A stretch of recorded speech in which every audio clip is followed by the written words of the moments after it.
Hello, I'm Malcolm. Welcome to edition 1994 of the Enfield Talking newspaper. With me on the reading team for Thursday the 12th of March 2015 are Elizabeth, Katherin and Evan, with Ian on the controls today. And the items we'll be reading are the copyright of our local newspapers, the Enfield Gazette and Advertiser and the Enfield Independent. This week's local stories include the legacy of Pastor Daphne Marche, a playground is torched again, hospital staff with families at Chase Farm can stay until the summer, and the Magnificent Seven at the Old Folks' Home. And I'm sure you know by now that you have a listener's representative, Diane de Jersey, who will be happy to help you with any problems or concerns you have about your talking newspaper. You can call Diane on 020-8805-6578. That's 020-8805-6578. Now here's Elizabeth with the first news item. Council chiefs are offering £1,000 to anyone with information that could lead to the arrest of arsonists who set fire to a children's play park.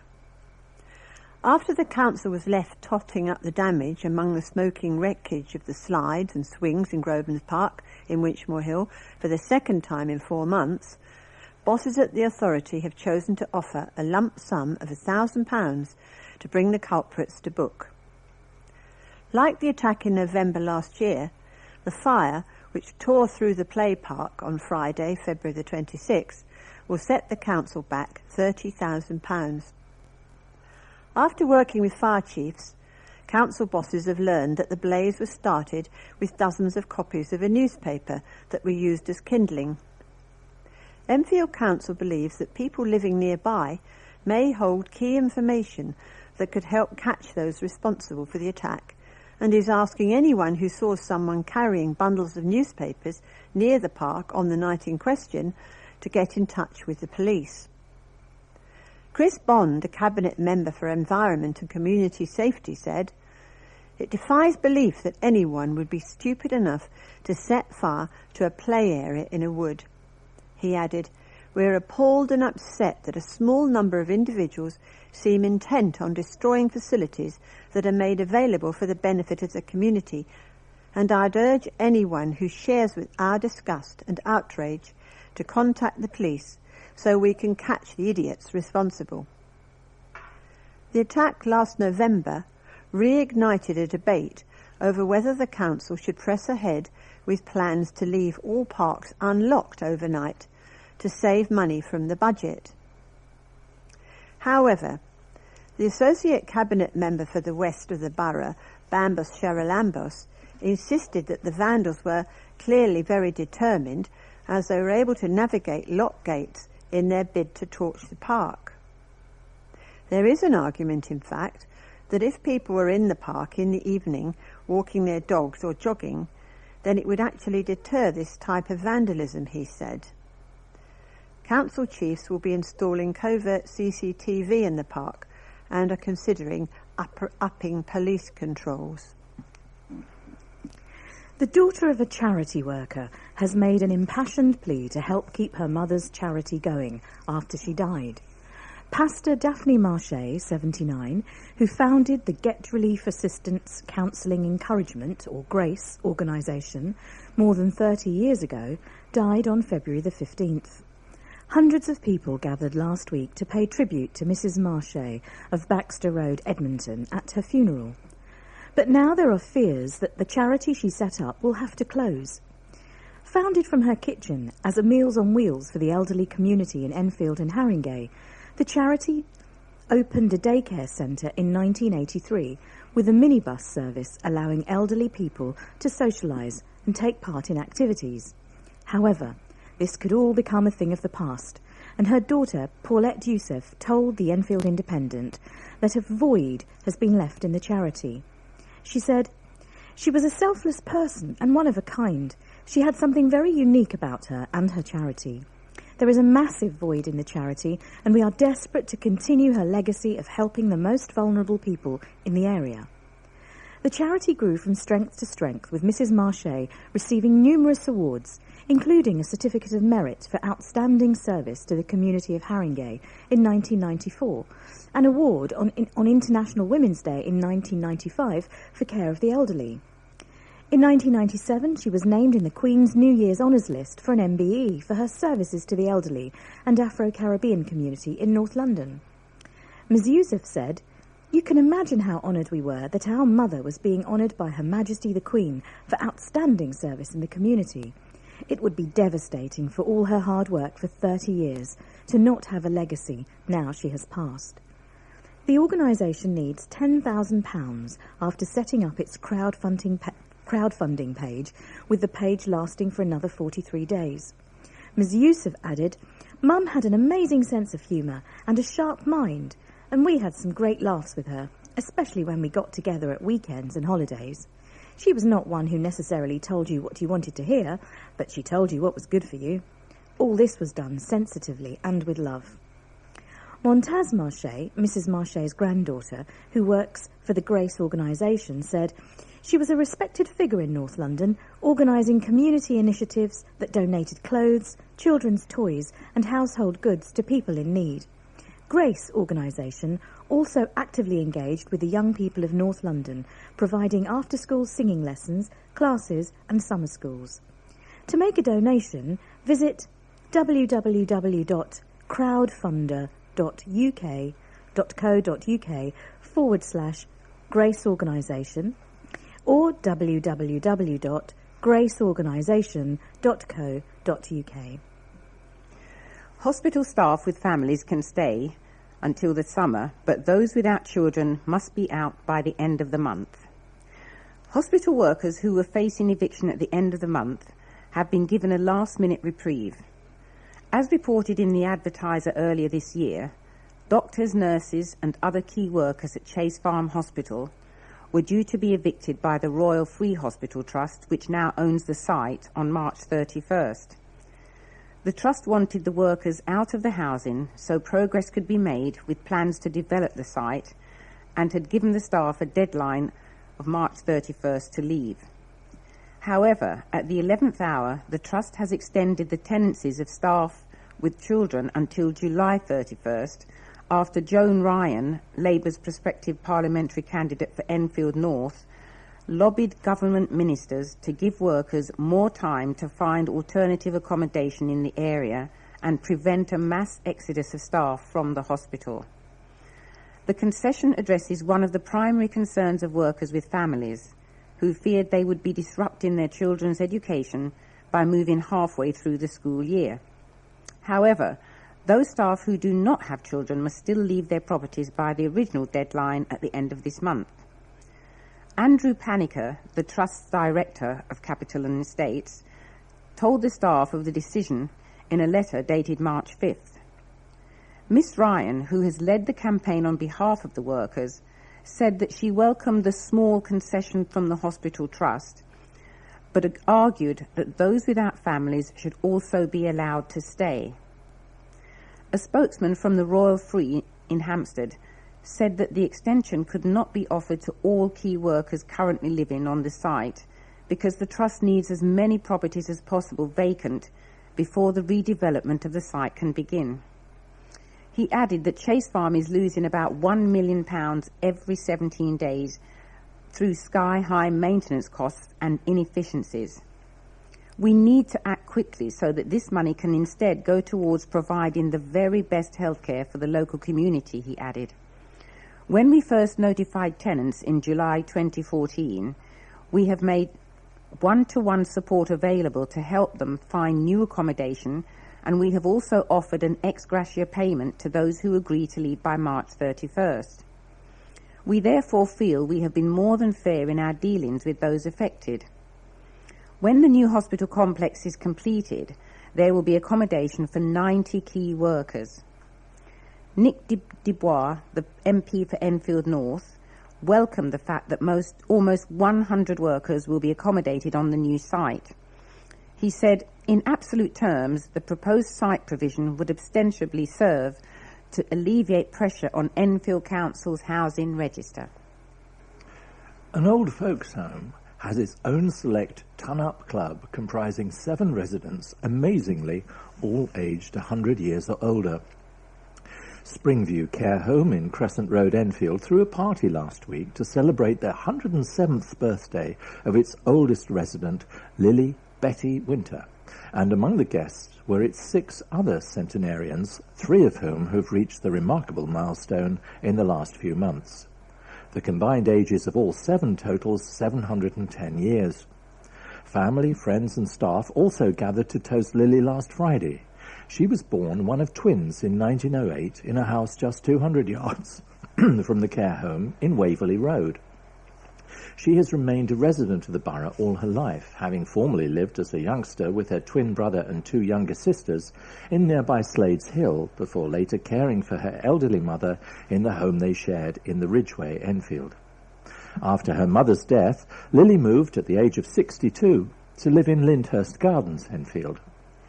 As the unmarried spinster sister, she was stuck at home doing her duty, said her nephew Richard Brewster, 69. But after her mother's death, she took on a new lease of life and began travelling. She had been sent to finishing school in Switzerland when she was younger, and frequently travelled there and across Europe. She was a bit of a pioneer, because this was before the days of packaged holidays. Even in her 90s, Lily was making trips on her own to Eastbourne on the Sussex coast to go to concerts by her favourite performer, international organist and entertainer John Mann.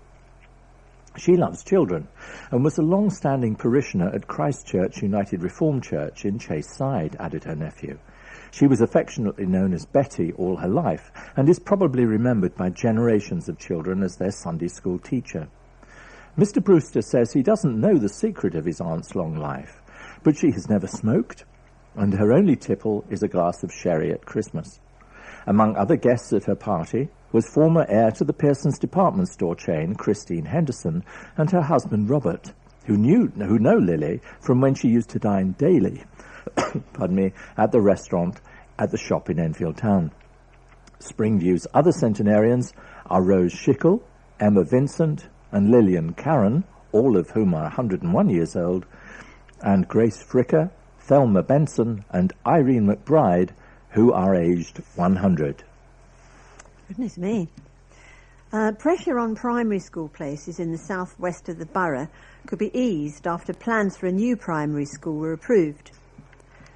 Ashmole Academy in Cecil Road, Southgate, has had its bid to open a new free school in September granted. The secondary academy had initially seen its application to get funding from the Department of Education snubbed last year, but the government has now announced it will receive money to build the school within its grounds. Gonral Daniels, chairman of governors at the academy and founder of the South West Enfield Action Team, which has campaigned for school places, said she was delighted with the latest news. She said, "I'm absolutely delighted that the Secretary of State for Education has decided that Ashmole Primary School should proceed into the pre-opening phase." The Ashmole team put together an excellent bid that gained enthusiastic support from the community, staff, governors and local authorities. Enfield Southgate MP David Burrows, who supported the campaign to get a new primary school in the area, said, "This is great news for local parents. I'm pleased particularly for constituents living in the Lakes Estate area who've been struggling to find a school place. Thanks to the government, parents will now have access to an excellent primary school." The school is one of 49 across the country to be given the go-ahead by Prime Minister David Cameron and Secretary of State for Education Nicky Morgan. Mr. Cameron said, "Delivering the best schools and skills for young people is a crucial part of our long-term economic plan to secure a better future for Britain." Free schools set up by teachers, parents and community groups are not only outperforming other schools, but they are raising the performance of those around them, meaning more opportunities for children to learn the skills they need to get on in life. Police have issued a new appeal for information about the unexplained death of a man more than 4 years ago. The badly burned body of Kester David was found under a railway bridge in Broomfield Lane, Palmer's Green, on Wednesday, July the 7th in 2010. Detectives believe the 53-year-old bus driver, who lived in Russell Avenue, Wood Green, died in the early hours of that morning as a result of inhalation of fumes and severe burns. At first, police treated the death as suicide and dismissed the circumstances as non-suspicious. However, after sustained lobbying from his family, who believed that police covered up his death because Mr. David was a police informant, detectives reopened the case in 2012. Now, police have issued an appeal to trace two men who were seen at 2:30 on the morning of Mr. David's death in an alleyway near Maple Leaf Court, on the other side of the railway line from where his body was discovered. One of the men was in a grey hoodie and was seen trying to get through a fence into the alleyway that runs at the side of Maple Leaf Court. Both men then walked to the right behind a red brick building. In order to reach where Mr. David was found, they would then have had to mount anti-climb fencing next to the railway line, cross the line and tackle another anti-climb fence. Police want to trace these men as they might have information crucial to the investigation. They are also keen to talk to two white men between 5'8" to 5'11" tall and of average build, who were seen walking across Morrison's car park next to the Travis Perkins yard in Broomfield Lane at about 3:45 that morning. They both walked towards the far corner of the car park where there was a charity recycling bin. Detective Chief Inspector Noel McHugh, who is leading the investigation, said, "Were these two separate groups of men? Or, in fact, the same people seen on two occasions that night? Even with the passage of time, I believe those individuals will recognise themselves from their actions, location, and the significant appeals we have made around Kester's death. I would like to make it clear that my priority is investigating the circumstances of Kester's death. I'm really keen to speak to you. You may not realise that you hold important information that would assist my investigation. Do you know anything, or do you recognise yourself from the information given?" Police are still keen to find what happened to Mr. David's BlackBerry Curve 8520 mobile phone, which has never been found. Using mobile phone mast technology, police believe that it was turned on a week after his death, on July the 14th and 15th, in the area around Wood Green Shopping Centre, and on July the 22nd, near the Whittington Hospital in Archway, North London. DCI McHugh added, "It may be that someone found the BlackBerry or was given it and has since thrown it in a drawer and forgotten all about it or passed it on to someone else. We need to find Kester's phone, and the easiest way to identify it is via the IMEI number found on a sticker underneath the battery. Please check if you found or were given a BlackBerry 8520 and it was locked or did not work. The IMEI number of the phone is 35943 003 791 209. The day before Mr. David's death, one of his relatives called him, but a mystery man answered the telephone. Police want to trace this man, as they believe he could have vital information about the last hours of Mr. David's life. Meanwhile, in a bid to trace the mystery author of an email sent to detectives in the weeks after Mr. David's death, police have repeated appeals for someone who called themselves Sharon Clark to come forward. 2 weeks after the tragedy, police received an email from this person who appeared to know Mr. David well and said she knew exactly who was responsible for his death. Police have said they urgently need to hear from this person. Anyone with information about Mr. David's death can call the incident room on 020 885 8099 or Crime Stoppers anonymously on 0800 555 111. 5 people had a lucky escape after a fire broke out in a flat. More than 21 firefighters tackled the blaze in Lascotts Road, Bowes Park on Monday. The smoke alarm in the first floor flat had been removed and about a quarter of the home was badly damaged. Watch manager Andy King from the fire investigation team said, "Don't leave it to luck. It is important to ensure you have a working smoke alarm on every floor in your home and to test it regularly. We believe the fire was caused by an electric heater being placed too close to a bed.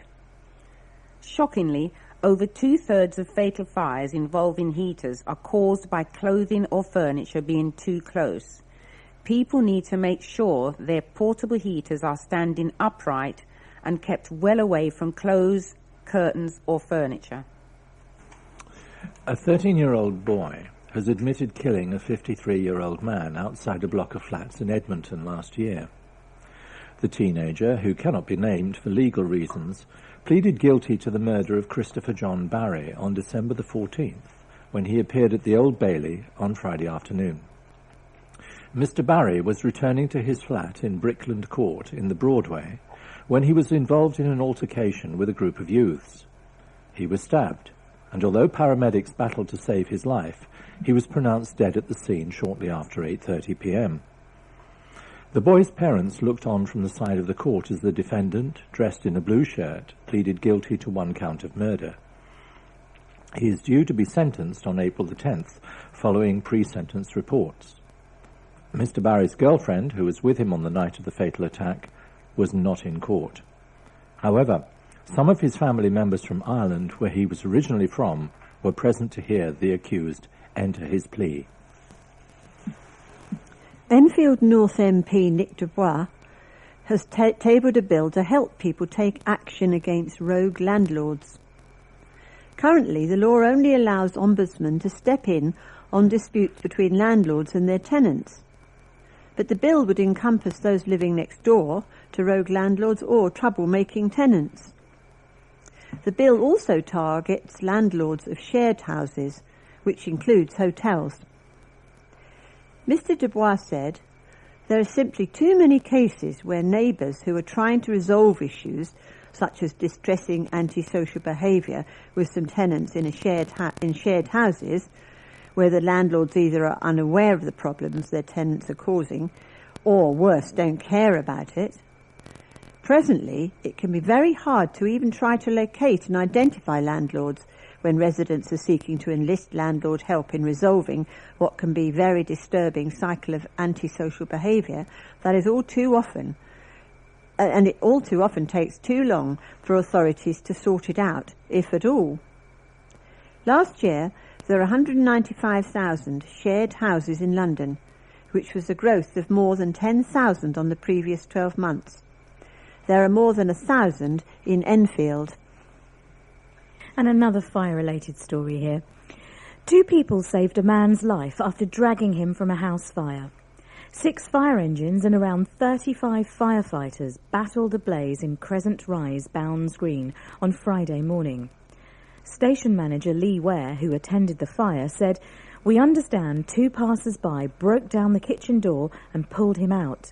I want to commend their bravery. They could well have saved his life, as the room where they found him was badly damaged by the fire. 1 person was treated for smoke inhalation, and the fire badly damaged both floors of the home." A man charged with the murder of a 23-year-old student who was stabbed in an Edmonton street appeared at the Old Bailey on Friday and was further remanded to a date later this month. Geoffrey Kessie, 20, from Nuneaton, Warwickshire, is accused of killing father of 1, Kiri Ford, in Hazelbury Road on November 30th. The short hearing was scheduled to be an application to dismiss the charge against him.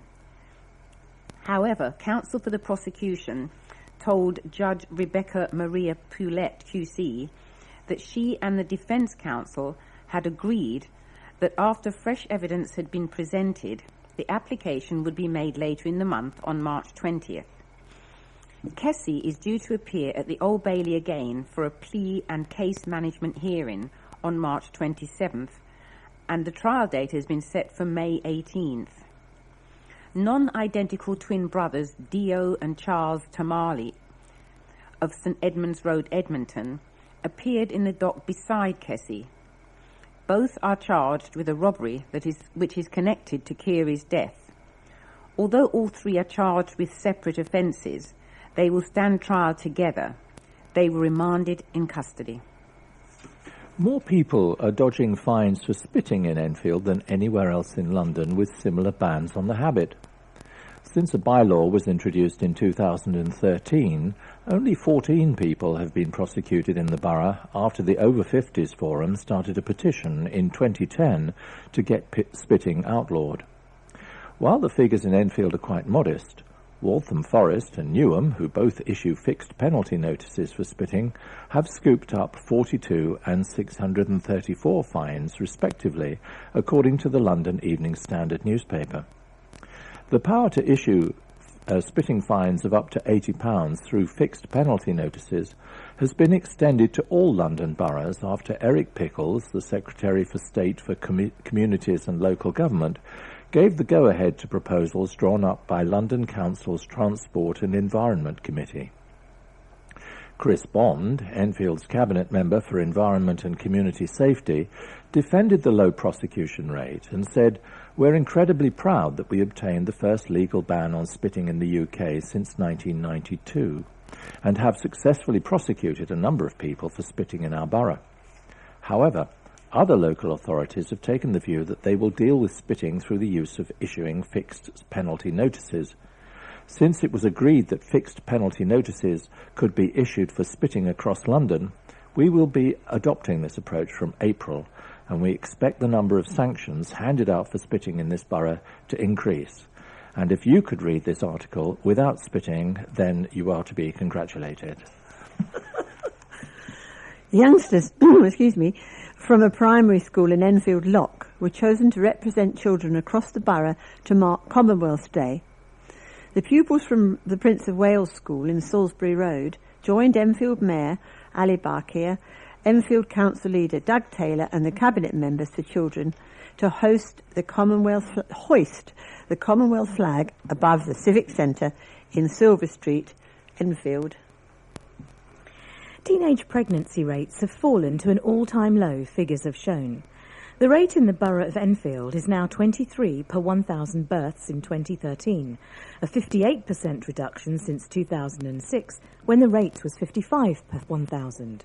Councillor Ifa Orhan, Enfield Borough Council's Cabinet Member for Education, Children's Services and Protection, said, "This good news reflects the hard work of our teenage pregnancy team. Our approach ensures that young people receive sex and relationship education, advice about contraception, and access to a confidential texting service if they have any concerns. We have also invested in short courses for young people to improve their own self-esteem and learn about the demands made by young children. They experience looking after them in nursery settings to see how they develop and learn.